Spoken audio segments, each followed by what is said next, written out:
டாஸ்மாக் மதுக்கடைகள் பெருகி இருப்பதால் இளைஞர்கள், பள்ளி மாணவர்களிடையே மது பழக்கம் பரவலாகி இருப்பதாக ஒரு குற்றச்சாட்டு முன்வைக்கப்படுகிறது.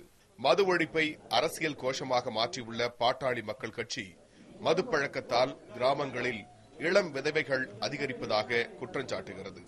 சமீபத்தில் சென்னை சைதாப்பேட்டையில் 27 வயது சதீஷ் தொடர் குடிப்பழக்கத்தால் மரணமடைந்தார். ஏழ்மையான அவரது குடும்பம் இன்னும் அந்த இழப்பிலிருந்து மீளவில்லை. குடிக்காது கொஞ்ச நாளைக்கு இருந்திருப்போம்பா.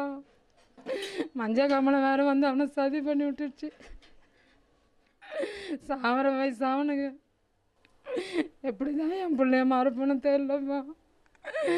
5-6 நாளும் அவன் சத்தா பிள்ளையும் தெரியலப்பா. எங்க வெளியே போயிருக்கிறான், வருவான்னு இருக்கிறேன் நான். சதீஷின் தொடர் மது பழக்கத்தால் அவருக்கு கல்லீரல் பாதிக்கப்பட்டு 2 முறை மஞ்சள் காமாலை நோய் தாக்கியுள்ளது. அதையும் பொருட்படுத்தாமல் அவர் குடிப்பழக்கத்தை தொடர்ந்ததால் மரணமடைந்துள்ளார் என்று மருத்துவர்கள் கூறியுள்ளனர். இதனால் அவரது குடும்பத்திற்கு ஏற்பட்ட இழப்பை யாராலும் சரி செய்ய முடியாது. நினைச்சாவே நமக்கு வேதனையா. இந்த நிலைமை யாருக்கும் வரக்கூடாது. ஒரு புள்ளைய வாரி கொடுத்துட்டு எங்க அம்மா படுற பாட்டு யாருக்கும் வரக்கூடாது. தூக்க முடியல. 10 பேர் சேர்ந்து தூக்கினா கூட தூக்க முடியாது அவனை.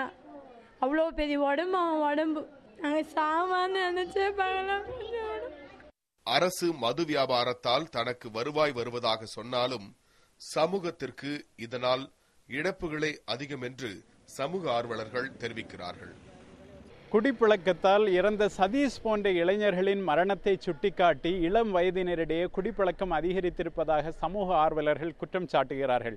ஆனால் 2006ஆம் ஆண்டுக்கு பிறகு இள வயதினரிடையே குடிப்பழக்கம் எவ்வாறு பரவியிருக்கிறது என்பது பற்றி முறையான ஆய்வுகள் எதுவும் மேற்கொள்ளப்படவில்லை. இருந்தாலும் டாஸ்மாகின் மது வியாபாரம் அதிகரித்திருப்பது இளைஞர்களிடையே குடிப்பழக்கம் அதிகரித்திருக்கும் என்கிற சந்தேகத்தை வலுப்படுத்துகிறது. புதிய தலைமுறைக்காக ஒளிப்பதிவாளர் சிவகுமாருடன் பீர் முகமது.